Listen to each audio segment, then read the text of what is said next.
Talk Radio.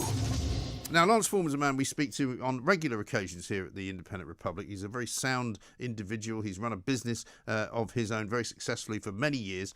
He was, for a time, a Brexit Party and then a Tory Party MEP and an independent, I think, as well. But he's very concerned, as I think all of us should be, about the way that some people are behaving at the moment as a result of what's going on in the Gaza Strip, as a result of what's going on between Israel and Palestine in the Middle East. Lance, a very good afternoon to you.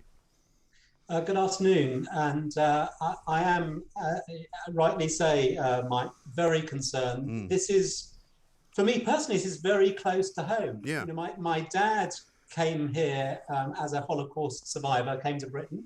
My great-granddad, who started our smoked salmon business back in 1905, came over at the end of the 19th century, fleeing the pogroms of Russia.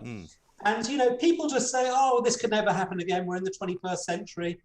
Germany was a very cultured country. You know, they were very cultured people in the 20th century.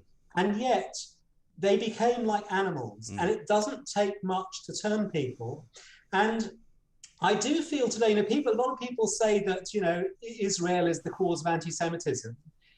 They've got it completely the wrong way around. Anti-Semitism is the cause of Israel hatred. That is the problem. Anti-Semitism has been going on for 2,000 years. It's not a new thing. You know, long before Israel, sort of the modern Israel came into being. And the two things that I often put to people are, first of all, I say to them, you know, this is basically a land dispute between Jews and Arabs. Yeah.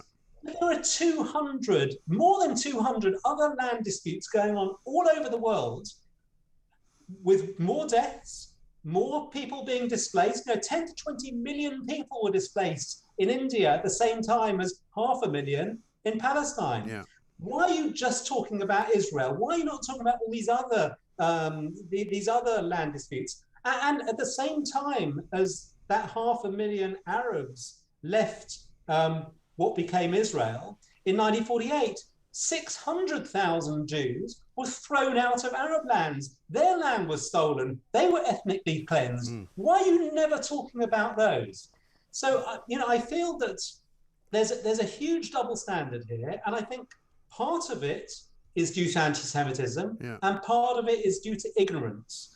And the reason I say that, Mike, is because I'll give you a very good example. A few years ago, in the last Gaza crisis in 2014, my own building was graffitied and sprayed with the words "Free Gaza." Yeah, I remember. And I thought that maybe I was being targeted. And I called the police round to say, you know, explain what had happened. And you know what the policeman said to me? She said, "What is Gaza?" She didn't even know. Really? And that is the problem. There is so much false information. And people don't understand the issues. And there are some very, you know, they keep talking about illegal settlements. As it happens, there has only ever been one international law that defines the boundaries of Israel. And that was in 1922. It was passed by the entire world through the League of Nations.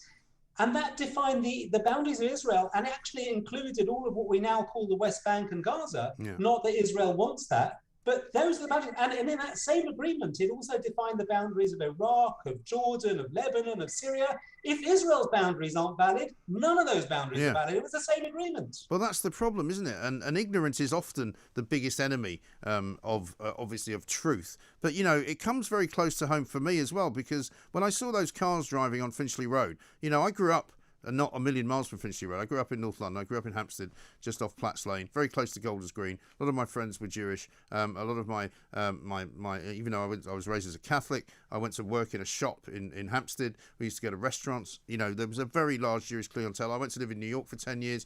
Loads of my friends were Jewish. But when you see that kind of hatred in London, in a place where people who are Jewish live. I mean, Rob Rinder put out a tweet because I think he was out of his house. He was literally watching it going on outside his window. And you're right. I mean, this is not very far away from somebody knocking your door and firebombing it. It is, you know, for Jewish people, and there's not many of us, you know, 250,000 Jewish people in the UK. It is very scary. And I've seen, you know, people are saying they're afraid to go out wearing a skull cap, wearing a Star of David. They don't want to be seen. because they're afraid of being attacked. Yeah. This is not just happening in London. This is happening all over the world now. Yeah. And it's because we haven't stood up for what is correct. And as I say, some of it's down to ignorance, but are you familiar with the Muslim journalist Mehdi Hassan? I am, unfortunately. Yeah, not one of my favourite people, I have to say. Yeah, in 2013, he described anti-Semitism in the Muslim community in the UK as our dirty little secret. There is, and I'm not saying, absolutely not saying every Muslim is anti-Semitic, absolutely no way. Take on another London-based radio station, Majid Nawaz. Yes. He's enlightened. He was imprisoned with Hamas. I was going to say, I mean, he's enlightened now. He wasn't always enlightened. He's enlightened. And also, Mike, we all know, in recent months, Israel formed a peace agreement with the United Arab Emirates and with Bahrain.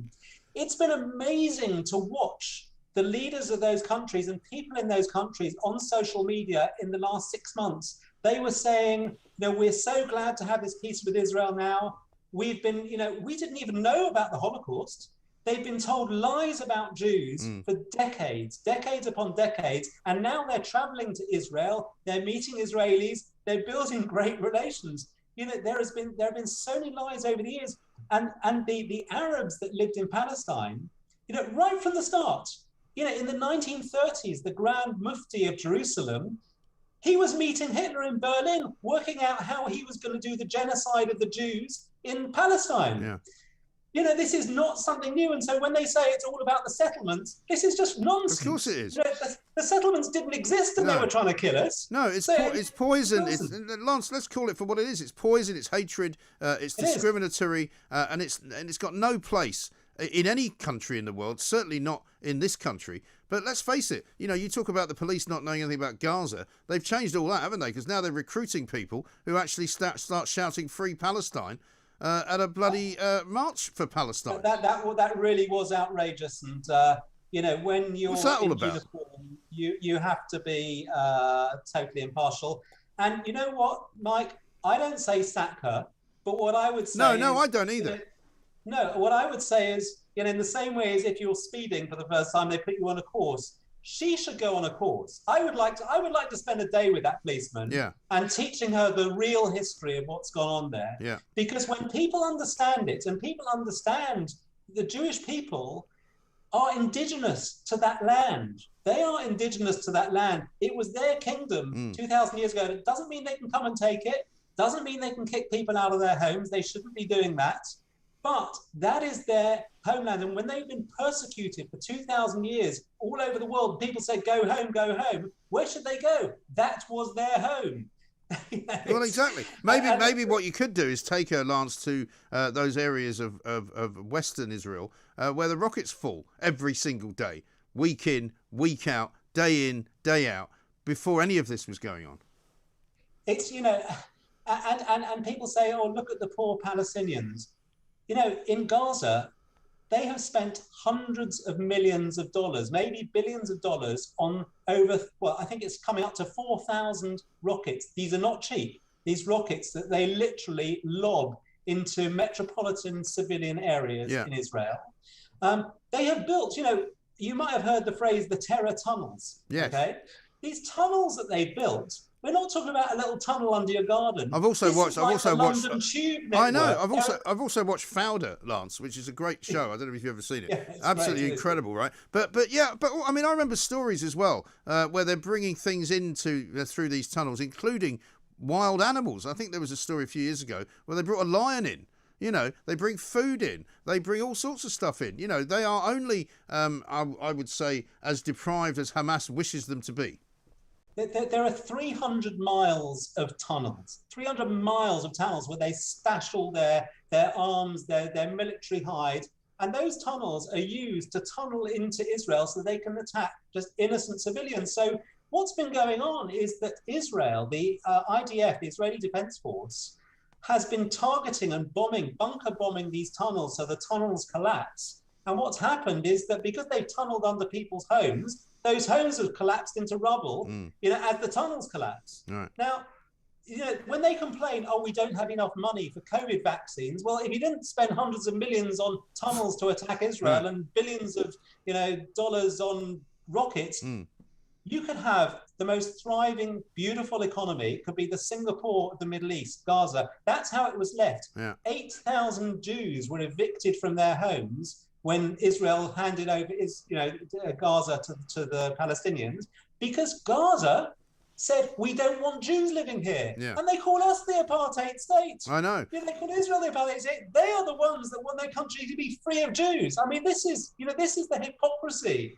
of what's going on. Yeah. It's just outrageous. And also, if it was even to be considered, and I know this sounds ridiculous as you and I are talking about it, if it was to be considered as a land dispute, what's it got to do with Lance Forman and his company of smoked salmon makers in East London? What's it got to do with the Jewish community in Golders Green? Why are they talking to them?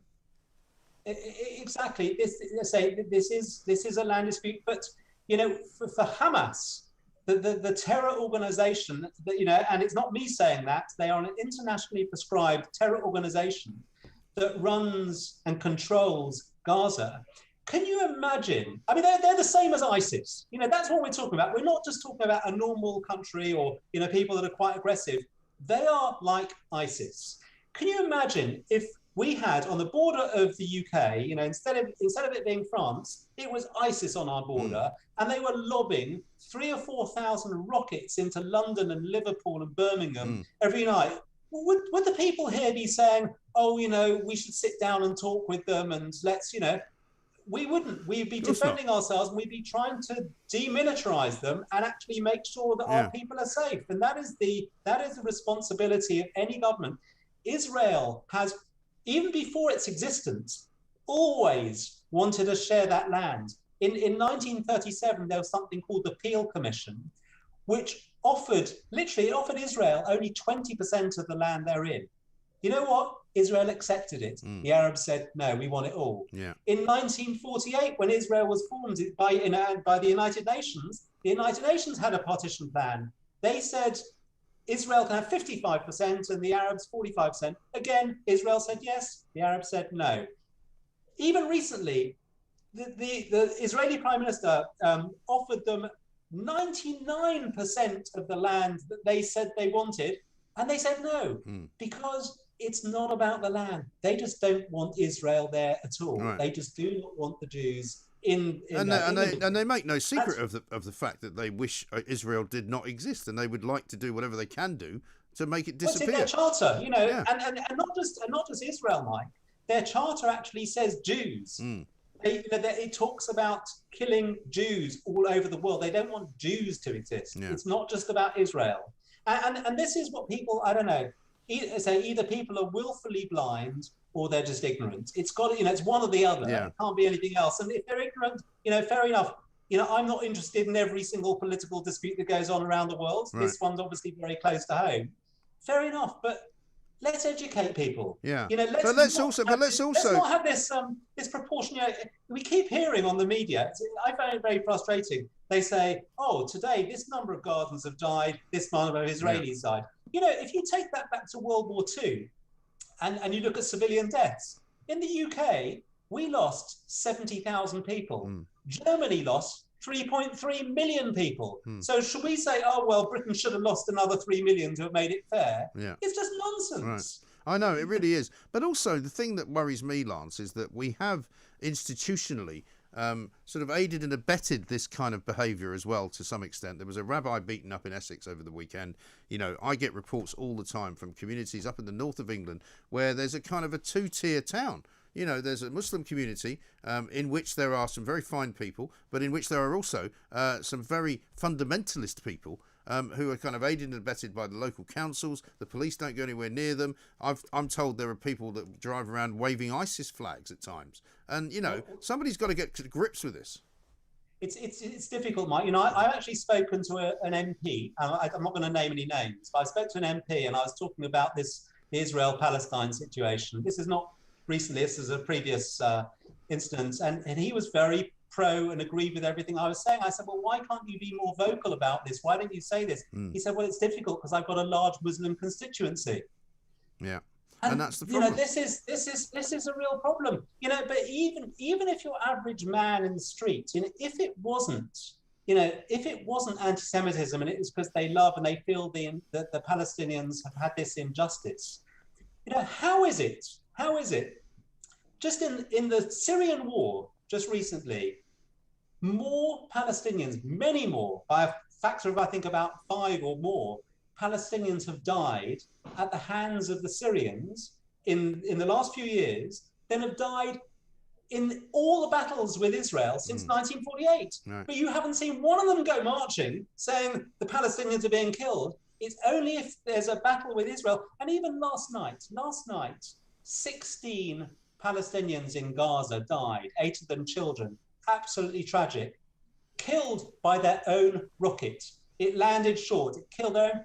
Where's the outrage at Hamas killing its own people? Yeah. It's only when it's Israelis they go crazy. And to me, there's something very deep and very troubling about this. Yes. Lance, listen, great to talk to you. We've got to run, unfortunately, but thank you so much for setting out that particular stall with a lot of facts and an awful lot of opinions as well, which he is entitled, of course, to have, but which needs to be put out there because not enough media organisations do it. They just go, oh, Israel's bad. The Palestinians are all underprivileged and poor, so they must be good. Well, it ain't that simple, ladies and gentlemen. And if it starts to unfold in this country, where people think that it's okay to drive around in the streets threatening people because they happen to be of a particular faith, i.e. Jewish, that has to be absolutely and utterly clamped down on, and it has to be clamped down on straight away, as does that idiotic policewoman who thought it was a great idea to hug some Palestinian protesters and to shout Free Palestine. Absolute nonsense. This is Talk Radio. On DAB.